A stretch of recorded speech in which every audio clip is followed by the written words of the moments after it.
नमस्कार दोस्तों, एक बार फिर से स्वागत है आपका एक और नए लाइव सेशन में। कैसे हैं आप? एक बार फिर से आप सबका हार्दिक स्वागत, अभिनंदन। जय श्री राम, राधे राधे, अस्सलाम वालेकुम, जय भीम और जय भारत। कल हमने क्लास 6 कंप्लीट कर दिया था एनसीईआरटी भूगोल के अंदर, और आज चर्चा करेंगे क्लास 7 की। तो आइए करते हैं शुरुआत आज के सेशन का, और पूरी क्लास 7 भी पूरा आज हम कर देंगे। इसके बाद कल क्लास 8 की जो है वो शुरुआत करेंगे। कैसे हैं आप? मूलचंद जी, सुमन मीना जी, पूनम वर्मा जी,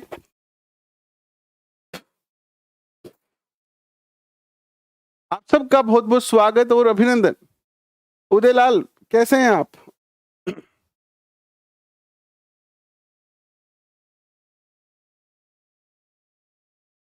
गोविंद जी, स्वागत आपका। राजलक्ष्मी जी, स्वागत आपका। सुमन वर्मा जी, कमल कमलेश संग कमल शंकर जी, स्वागत आपका। मूलचंद जी, स्वागत आपका। रंजीत जी, आपका भी बहुत बहुत स्वागत और अभिनंदन। कक्षा 6 की पीडीएफ आपको मिल गई होगी, और आइए क्लास 7 की चर्चा करते हैं। एक बार सारे बच्चे अपने दोस्तों के साथ सेशन को शेयर कर दें। एक बार सारे बच्चे अपने दोस्तों के साथ शेयर करते हुए लाइक बटन जरूर दबा दें, और आइए करते हैं शुरुआत आज के सेशन की। चर्चा कर रहे हैं राजनीति की, और वो भी एनसीईआरटी की राजनीति। क्लास 7 है आज, क्लास 6 हमने कल पूरा कर दिया है, और 2 नंबर सेशन है, और 1 लाइनर क्वेश्चन हम जो है इस क्रम में कर रहे हैं, जो ऑलमोस्ट सभी एग्जाम के लिए महत्वपूर्ण होगा। बट हम मुख्य तौर पर जो अभी चर्चा कर रहे हैं केवल और केवल रीट ग्रेड 2 और ग्रेड 1 के लिए। लेकिन ये जो 1 लाइनर क्वेश्चन है, ये ऑल ओवर पूरे इंडिया के अंदर आप कोई भी एग्जाम की तैयारी करोगे, जहां इंडियन पॉलिटी होगी वहां ये आपके लिए महत्वपूर्ण सिद्ध होंगे। तो चलिए करते हैं शुरुआत आज के सेशन की।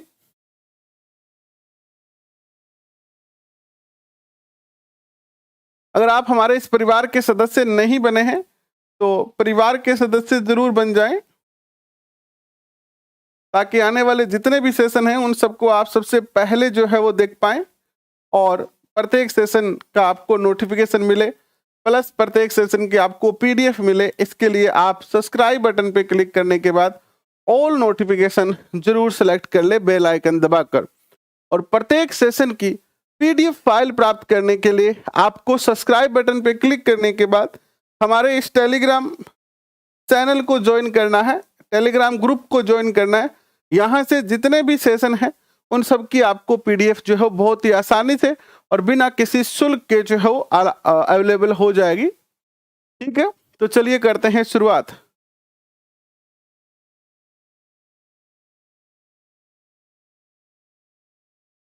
देखिए, कल हमने जो है वो क्लास 6 को पूरा कर दिया था, और आज क्लास 7 को पूरा कर देंगे। कल आप में से बहुत सारे बच्चे ये कह रहे थे कि सर ऐसा लग रहा है कि पॉलिटी तो हम पढ़ नहीं रहे हैं, हमें तो ऐसा लग रहा है कि भूगोल पढ़ रहे हैं या फिर सामान्य क्वेश्चन पढ़ रहे हैं।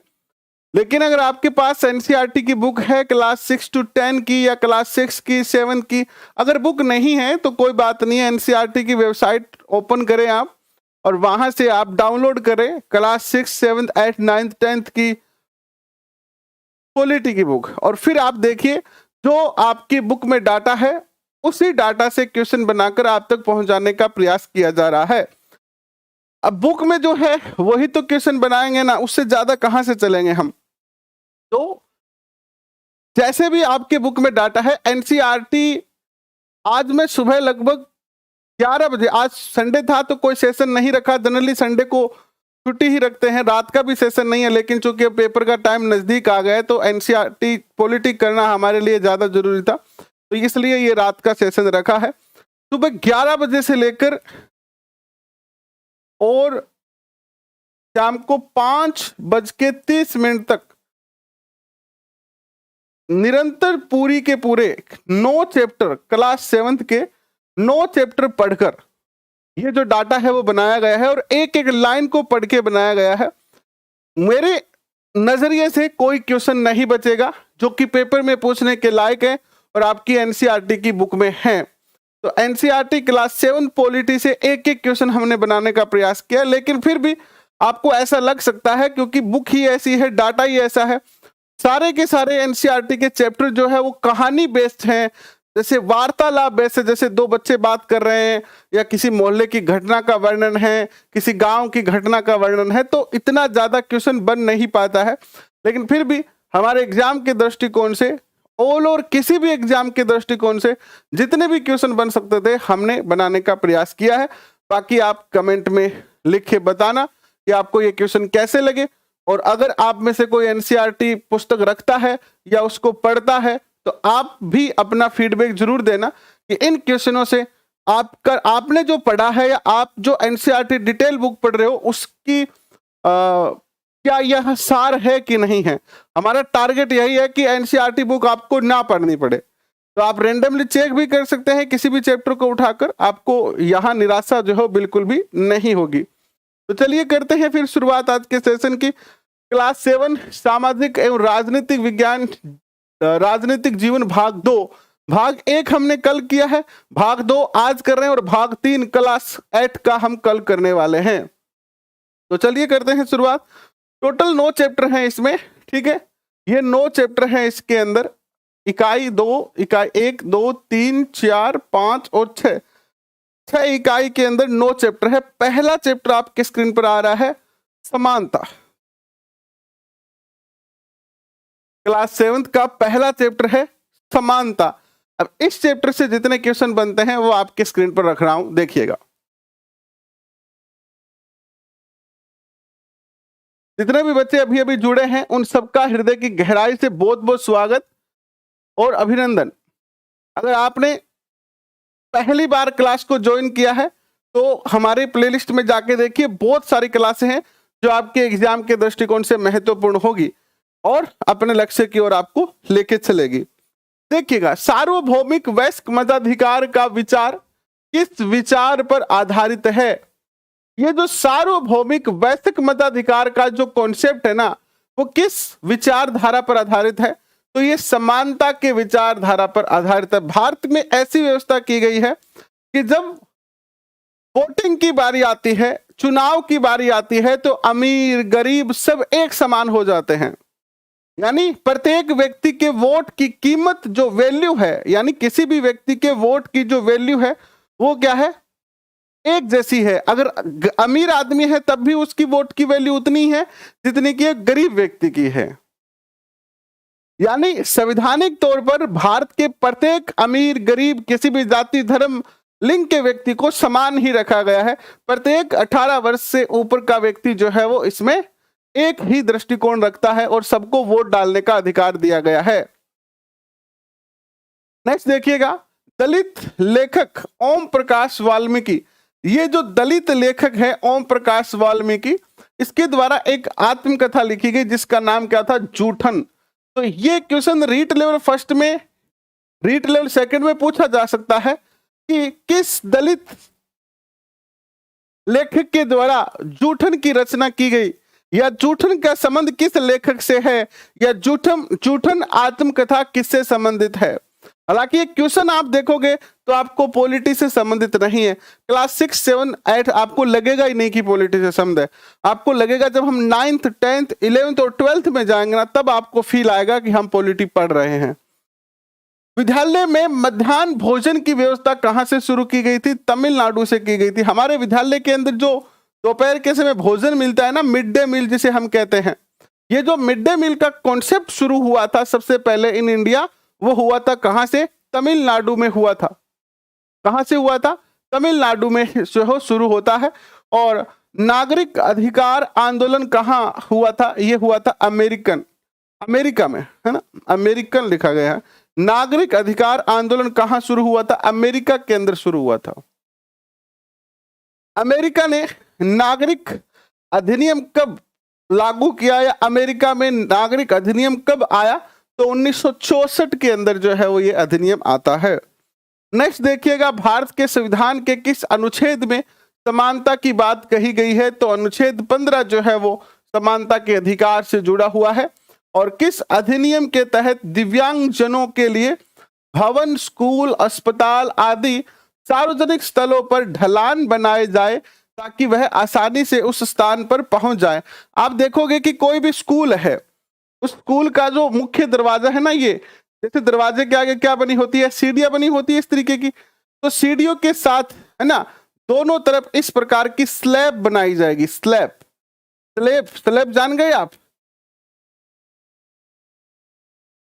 स्लैब, आप हॉस्पिटल जाओगे, आप स्कूल जाओगे, डाकघर जाओगे, हर जगह आपको जितने भी सार्वजनिक स्थल हैं उन सब पर आपको देखने को मिलेगा कि एक दोनों तरफ या फिर एक तरफ स्लैब जरूर होगी, जिससे कि कोई भी विकलांग व्यक्ति अपनी व्हील चेयर वगैरह लेके वहां पर पहुंचे तो वो आसानी से उस स्थान में प्रवेश कर जाए।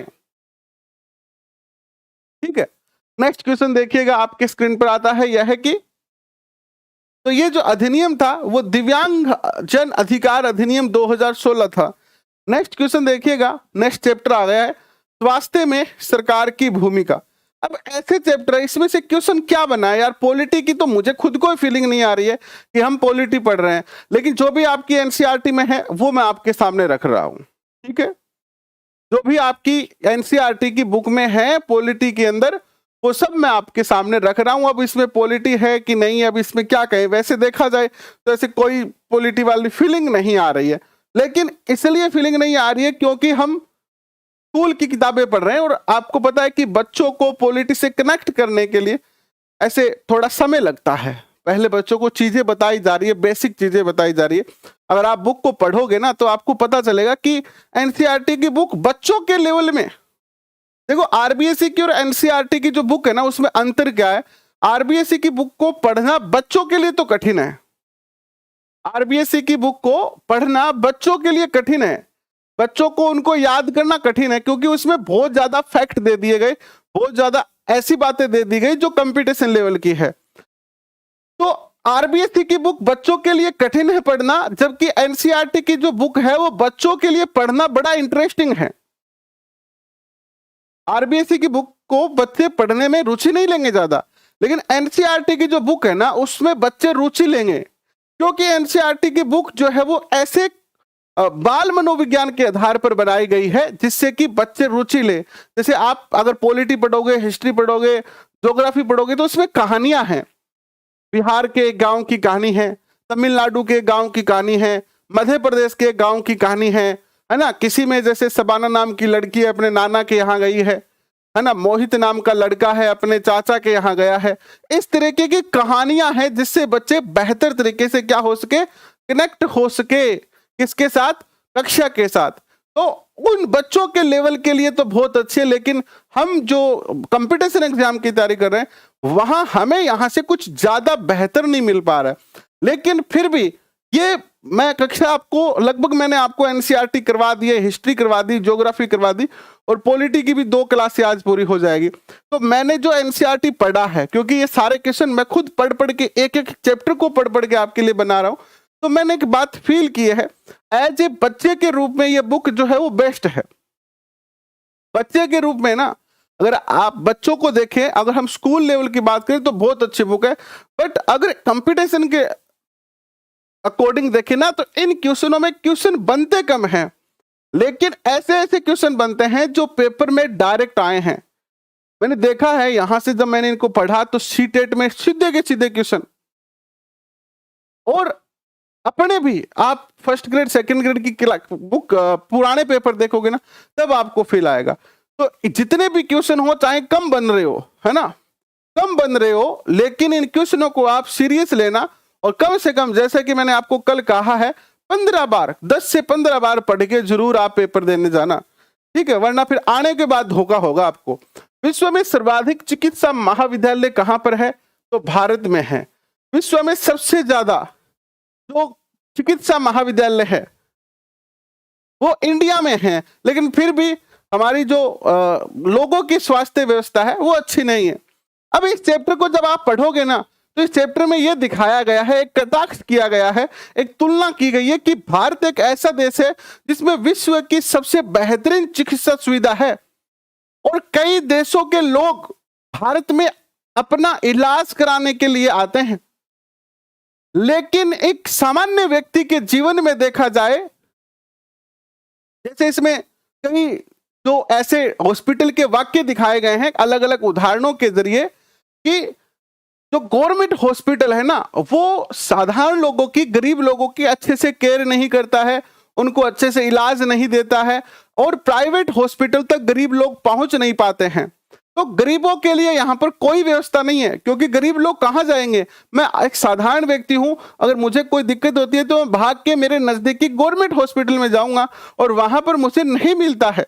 और ये बात वास्तव में यहां पर सही बताई गई है, यानी तुलना करते हुए बताया गया है कि भारत में किस प्रकार एक सर्वश्रेष्ठ मेडिकल सुविधा होते हुए भी जो डॉक्टर है वो वही डॉक्टर, देखो एक और मजे की बात इसमें बताई गई है कि वही डॉक्टर गवर्नमेंट हॉस्पिटल में मरीज को अच्छे से ट्रीटमेंट नहीं देता है और वह जाकर प्राइवेट हॉस्पिटल में जाकर उन्हीं मरीजों को बहुत अच्छे से जो है वो ट्रीट करता है, बहुत अच्छे से उनका जो है इलाज करता है। तो इस तरीके की तुलना यहाँ पर की गई है, जो कि एक बच्चे के डेवलपमेंट के लिए और बच्चे के लिए, जैसे हम पढ़ते हैं ना, हम जब शिक्षण विधियों के क्वेश्चन कर रहे थे एसएसटी के, तो कुछ क्वेश्चन ऐसे आए थे जिसमें आपको यह दिखाया गया था, क्या दिखाया गया था कि हमें सामाजिक विज्ञान बच्चों को क्यों पढ़ाना चाहिए, हमें सामाजिक विज्ञान बच्चों को क्यों पढ़ाना चाहिए, ताकि बच्चे आलोचनात्मक चिंतन कर सके, समाज की व्यवस्थाओं के बारे में,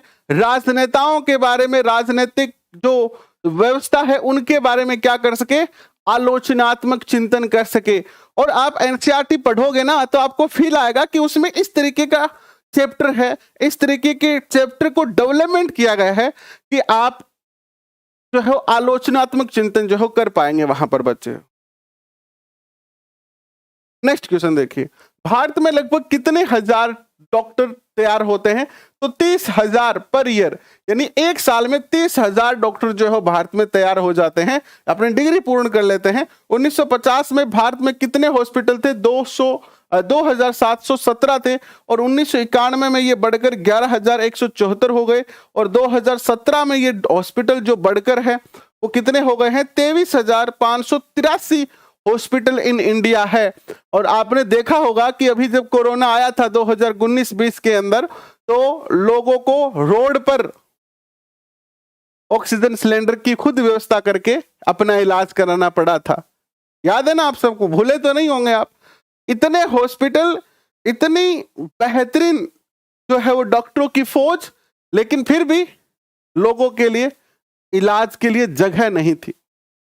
नेक्स्ट देखिएगा, भारत में कितने लोग प्रतिवर्ष टीबी से मर जाते थे? तो 5 लाख लोग टीबी से मर जाते थे। भारत विश्व दवाई निर्मित करने में किस स्थान पर है? भारत विश्व में दवाई निर्माण करने में 3 नंबर पर आता है, यानी वर्ल्ड के अंदर जो मेडिसिन तैयार करने वाला या मेडिसिन बनाने वाला मेडिसिन मेकर जो है वो इंडिया 3rd नंबर पर आता है विश्व के अंदर। नेक्स्ट क्वेश्चन, भारत में कितने बच्चों को खाने के लिए पर्याप्त भोजन ही नहीं मिलता है? तो ये एनसीईआरटी कहती है कि 50% बच्चे ऐसे हैं जिनको पौष्टिक भोजन नहीं मिल पाता है। गांव स्तर पर स्वास्थ्य केंद्र में किससे नियुक्त किया जाता है? तो एक नर्स होती है गांव के अंदर और एक स्वास्थ्य सेवक होता है। एक नर्स और एक स्वास्थ्य सेवक होता है गांव में, जो छोटे जो क्लिनिक होते हैं उनके अंदर, गवर्नमेंट क्लिनिक। नेक्स्ट क्वेश्चन देखिएगा, 1996 में केरल सरकार ने राज्य के कुल बजट शब्द था यहाँ पर, कुल बजट का कितना प्रतिशत पंचायतों को दिया था? तो 40% जो है पंचायतों को दिया था। किसने? केरल सरकार ने। और केरल सरकार ने 40% बजट देके कहा कि आप सारी जो पंचायतें हैं वो अपने यहाँ अच्छे स्कूल, अच्छे जो है वो मेडिकल सुविधा आदि का प्रबंध कर सके, इसके लिए पंचायतों को ज्यादा से ज्यादा जो है क्या दिया गया था? बजट दिया गया था। नेक्स्ट क्वेश्चन देखिएगा, किस देश ने यह निर्णय लिया कि वह सेना नहीं रखेगा और सेना का धन शिक्षा, स्वास्थ्य और अन्य आधारभूत जरूरतों पर खर्च करेगा? तो ये देश जो था वो कौन सा था? कोस्टारिका। कोस्टारिका जो है मध्य अमेरिका का एक देश है, कोस्टारिका। और वर्ल्ड में सबसे ज्यादा बेहतरीन जो चिकित्सा सुविधा है वो इसी कोस्टारिका देश के अंदर जो है प्राप्त होती है। वर्ल्ड की सबसे बेहतरीन जो चिकित्सा सुविधा है वो इसी देश के अंदर बताता है एनसीईआरटी की इसी देश में सबसे बेहतरीन जो है वो चिकित्सा सुविधा जो है उपलब्ध है। ठीक है, नेक्स्ट क्वेश्चन देखिएगा। मध्य अमेरिका का सबसे स्वस्थ देश, सबसे स्वस्थ यानी यहाँ पर जनरली ज्यादातर लोग क्या है स्वस्थ हैं, तो वो कौन सा है? कोस्टारिका। अच्छा क्वेश्चन है, ये पूछा जा सकता है। हालांकि फिर आप कहोगे कि सर पॉलिटी से जुड़ा हुआ नहीं है। देखिए बच्चों के लेवल की पॉलिटी है तो थोड़ा थोड़ा धीरे धीरे आगे बढ़ेंगे हम और फिर मेन जो पॉलिटी है हमारी उससे कनेक्ट होंगे। नेक्स्ट देखिएगा, ओपीडी का पूर्ण नाम क्या है? Out patient department. Chapter number 3, राज्य शासन कैसे काम करता है? राज्य के अंदर जो प्रशासन है, शासन है, वो कैसे काम करता है? आइए इस पे चर्चा करते हैं। रविराज स्वागत आपका, राधे राधे, कैसे हैं आप?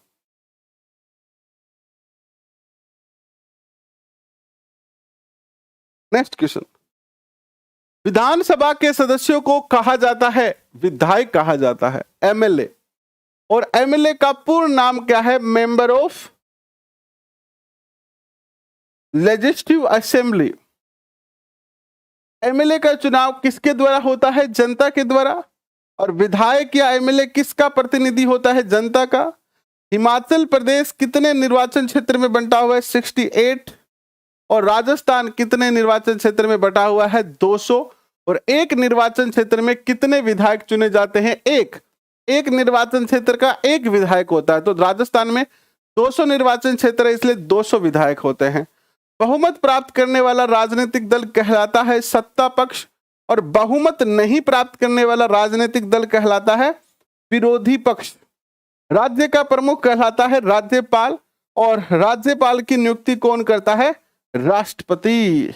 अब थोड़ी सी फीलिंग आई है कि पॉलिटी पढ़ रहे हैं हम, क्लास 7 का पॉलिटी पढ़ रहे हैं, ऐसा फील हुआ है आपको? नगेंद्र कैसे हैं आप? नगेंद्र जी स्वागत आपका। क्वेश्चन देखिएगा नेक्स्ट, राज्यपाल का मुख्य कार्य क्या है? निगरानी रखना कि राज्य संविधान के अनुसार शासन चला रहा है। और जब सत्ताधारी दल किसी एक पार्टी का न होकर कई पार्टियों से मिलकर बनता है तो इसे कहते हैं गठबंधन सरकार। क्या कहते हैं इसको? गठबंधन सरकार कहते हैं। आप न्यूज के माध्यम से देख पा रहे होंगे कि एक बार फिर से मुंबई के अंदर एक बहुत बड़ी हलचल हो रही है राजनीतिक, जिसमें क्योंकि मुंबई में क्या है? गठबंधन सरकार है वहां पर, है ना। शिवसेना, एनसीपी और कांग्रेस, इन तीनों की गठबंधन की सरकार है।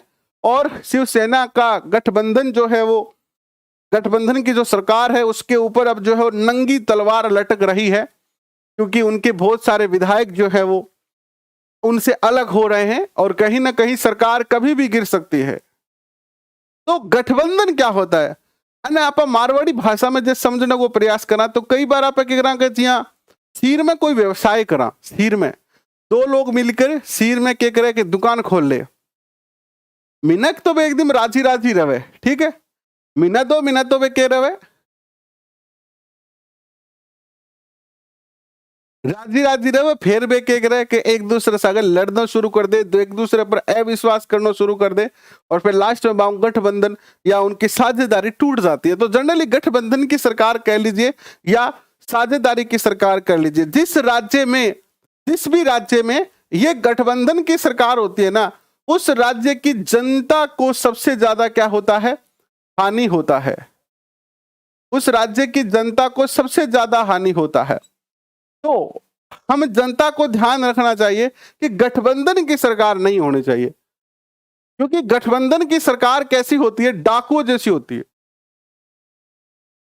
सब लोग खाने का प्रयास करते हैं और डेवलपमेंट बिल्कुल भी नहीं हो पाएगा, क्योंकि देखो सारे अलग अलग लोग होते हैं, अलग अलग पार्टी के लोग होते हैं, तो सब अपना अपना फायदा देखेंगे, जनता का फायदा वहां पर कोई नहीं देखेगा।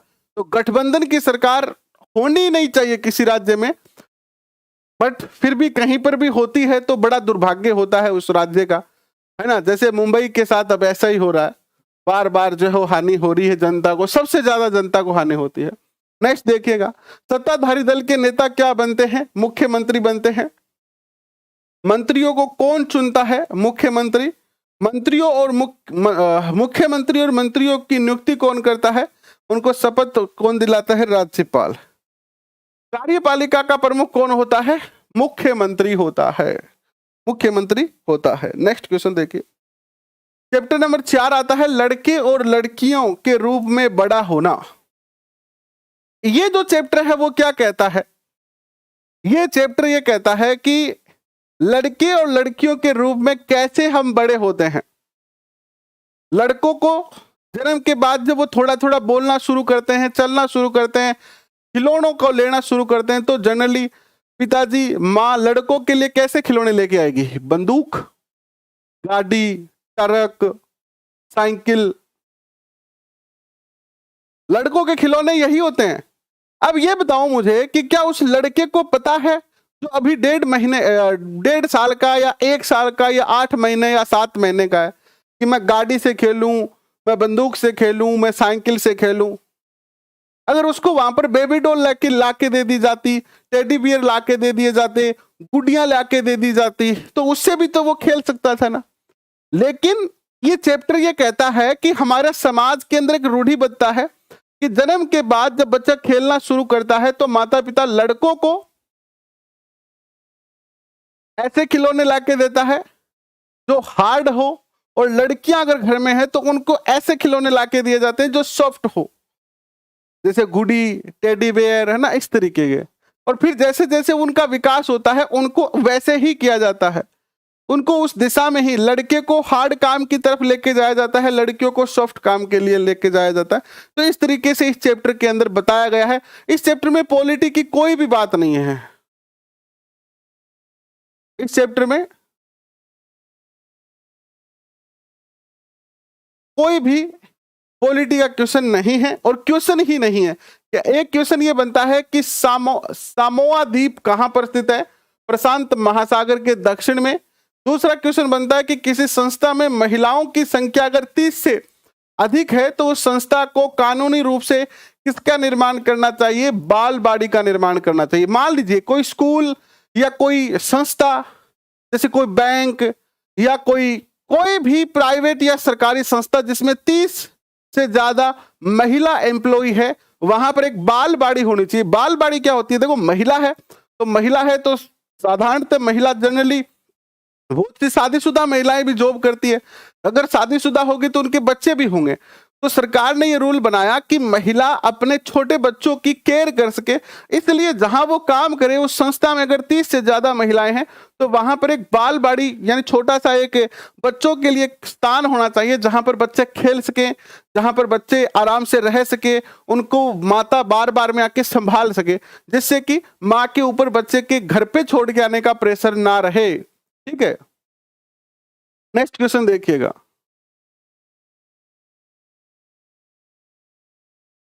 नेक्स्ट क्वेश्चन देखिएगा, ये हो गया चैप्टर पूरा। नेक्स्ट चैप्टर आता है औरतों की बदलती दुनिया। औरतों की बदलती दुनिया, इसमें महिलाओं के बारे में बताया गया है कि महिलाएं अपने अधिकार के लिए कैसे संघर्ष करती है। भारत में कितने प्रतिशत महिलाएं खेती में लगी हुई है? तो 83.6%। रेलवे की पहली इंजन चालक महिला कौन बनी? झारखंड की थी लक्ष्मी लाकरा। यह अच्छा क्वेश्चन है, पूछा जा सकता है आपसे। किसी भारतीय महिला द्वारा लिखित पहली आत्मकथा कौन सी थी? अमार जीबोन, है ना, ये शायद बंगाली के अंदर है, अमार जीबोन। और किसने लिखी थी ये? रास सुंदरी देवी ने। बेटी बचाओ बेटी पढ़ाओ योजना 2014 में शुरू होती है। बस 3 ही क्वेश्चन बनता है इस चैप्टर से। आप पढ़ के देख लेना ये सारे चैप्टर। मैं कहता हूं कि पढ़ना बड़ा मुश्किल है इन चैप्टर को, बड़े व्यक्ति के लिए। बच्चों के लिए मैं कह रहा हूं कि बच्चों के लिए ये चैप्टर बहुत अच्छे हैं, लेकिन आप जैसे बच्चों के लिए, हम जो कंपटीशन एग्जाम की तैयारी कर रहे हैं, हमारे लिए ये चैप्टर पढ़ना बहुत ज्यादा आलसी हो जाता। बीच बीच में नींद आ जाएगी आपको, और बिल्कुल भी मन नहीं करेगा कि आप क्वेश्चन पढ़ें, है ना। लेकिन फिर भी मैंने एक एक लाइन पढ़कर जितने भी क्वेश्चन ऐसे बनते हैं कि जो किसी एग्जाम के लायक हैं, वो आप तक पहुंचाने का प्रयास किया है। आपको इन बुक को पढ़ने की जरूरत नहीं पड़ेगी। घर में महिलाओं के साथ होने वाले शारीरिक व मानसिक हिंसा को रोकने के लिए कानून 2006 में बना। शैक्षणिक संस्थाओं में महिलाओं के साथ होने वाले यौन प्रताड़ना की सुरक्षा के लिए 1997 में कानून बना। और अंतरराष्ट्रीय महिला दिवस मनाया जाता है 8 मार्च को। ये जो हमारा समाज है ना, ये पुरुष प्रधान समाज है, और वो एक पुरुष की जो है वो जनरली जो दृष्टिकोण रहता है ना, वो महिलाओं के प्रति एक अलग दृष्टिकोण रहता है। इसीलिए आज भी हमारे समाज में महिलाएं इतनी ज्यादा सुरक्षित नहीं है, चाहे हम 21वीं सदी में क्यों ना हो सकता है कि आप में से बहुत सारे बच्चे मेरी बात से सहमत ना भी हो, लेकिन हम 21वीं सदी में क्यों ना जी रहे हो, लेकिन अब प्रैक्टिकली देखते हैं तो आज भी महिलाएं कहीं ना कहीं इतनी सुरक्षित नहीं है जितना कि होना चाहिए। क्योंकि दृष्टिकोण जो है वो क्या होता है कि थोड़ा सा दृष्टिकोण ही ऐसा हो गया है, और जब तक इसको कैसे सुधारा जा सकता, आप चाहे कितने भी कानून बना दीजिए, कानून से महिलाएं सुरक्षित नहीं हो पाएगी। ये होगा आपको एक नई पीढ़ी, जो अभी की वर्तमान पीढ़ी है, जो हमारे स्कूलों में पढ़ रही है ना, उनके दृष्टिकोण को बदलना पड़ेगा। महिलाओं के प्रति जो दृष्टिकोण है उसको बदलना पड़ेगा, और तब जाके जो है हमारी बहन, हमारी बेटी, पत्नी, मां सब सुरक्षित हो पाएंगी। नेक्स्ट क्वेश्चन पे चलते हैं। संचार माध्यमों को समझना, चैप्टर नंबर 6। संचार माध्यमों से कितने क्वेश्चन बने? 2 क्वेश्चन। संचार माध्यमों की पहुंच लाखों लोगों तक होती है तो उसे मास मीडिया कहते हैं। और इलेक्ट्रॉनिक्स टाइपराइटर कब आया था? 1994 में आया, 1940 में आया। चैप्टर नंबर 7, हमारे आसपास के बाजार। अब इस चैप्टर में कोई क्वेश्चन नहीं बनता यार, बाजार से क्या क्वेश्चन बनाए? ये इतने क्वेश्चन मैंने सुबह 11 बजे से लेकर 5:30 बजे तक एक एक चैप्टर को पढ़ा, तब इतने क्वेश्चन बन पाए हैं।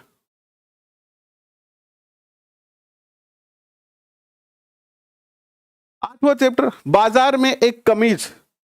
कमीज यानी शर्ट। वह फैक्ट्री जहां रुई के गोलों से बीज अलग किए जाते हैं कहलाती है जिनिंग मिल। क्या कहलाती है? जिनिंग मिल कहलाती है। चैप्टर नंबर 9, समानता के लिए संघर्ष। अब देखो, आप ये सोचोगे कि सर ये क्या फालतू को टाइम बर्बाद करो। देखो भाई, मेरे कोई दोस्त को नहीं है, मैं लिखी तारी एनसीईआरटी किताब है बे, मैं जितना भी क्वेश्चन बन सका है बे थारे सामने रखा ला रही हूँ। बार बार आप बात है खातर कर ला रही हूँ कि थे सोचेगा मैं पॉलिटी पढ़ना के हमारे समझ में कौन नहीं आ रही हूँ। 2011 की जनसंख्या के अनुसार कुल जनसंख्या में महिलाओं का प्रतिशत है 48.5%, और 2011 की जनसंख्या के अनुसार कुल जनसंख्या में मुस्लिम प्रतिशत है 14.2%। 2011 की जनगणना के आंकड़ों के अनुसार कुल जनसंख्या में दलित का प्रतिशत कितना है? 16.6%। और 2011 की जनगणना के अनुसार कुल जनसंख्या में आदिवासियों का प्रतिशत है 6.8%। और तवा मत्स्य संघ का संबंध किससे है? मध्य प्रदेश से है। तवा मत्स्य संघ क्यों प्रसिद्ध है? यह मछुआरों के लिए एक सहकारी समिति का संघ है जो सतपुड़ा के जंगलों में विस्थापित लोगों के अधिकारों के लिए संघर्ष कर रहा है, लड़ रहा है। तवा मत्स्य संघ की क्या मांग थी कि जो तवा बांध बना है मध्य प्रदेश में, उसमें मछलियां पकड़ने की अनुमति दी जाए। किनको? इन आदिवासी लोगों, मछुआरों को। मध्य प्रदेश सरकार ने मछली पकड़ने का अधिकार तवा मत्स्य संघ को कब दिया? 1996 में। बस ये क्लास 7th आपकी पूरी हो गई। अब मुझे पता नहीं है कि ये इसमें क्या है क्या नहीं है, लेकिन आपकी पुस्तक में जो था वो मैंने सब आपके सामने रख दिया है। आपको भविष्य में कभी भी जब भी आप first grade, second grade, RS, UPSC किसी की भी तैयारी करोगे ना, एनसीईआरटी दोबारा पढ़ने की जरूरत नहीं पड़ेगी आपको, बस ये क्वेश्चन पढ़ लेना। मिलते हैं कल कक्षा 8 में। कक्षा 7 आज हो गई है पूरी। आशा करता हूं कि ये क्लास आपको अच्छी लगी है, आपको समझ में आया है। जितने भी क्वेश्चन बनते हैं वो तो पीडीएफ आपको टेलीग्राम पे मिल जाएगी, और अगर आपको अच्छा लगे तो अपने दोस्तों के साथ शेयर करें इस क्लास को। और अगर आप नए हैं तो बाकी देखो, हमारा राजस्थान तो आपको पढ़नी ही पढ़नी है, याद रखना। उसको कम से कम 10 से 15 बार जरूर पढ़ के जाना। हिस्ट्री और पॉलिटी, ज्योग्राफी, इनको भी पढ़ के जाना। वन लाइनर क्वेश्चन है, ज्यादा पढ़ने में जोर नहीं आएगा। अभी के लिए थैंक यू, शुभ रात्रि, हंसते रहे, मुस्कुराते रहे और अपने लक्ष्य की ओर निरंतर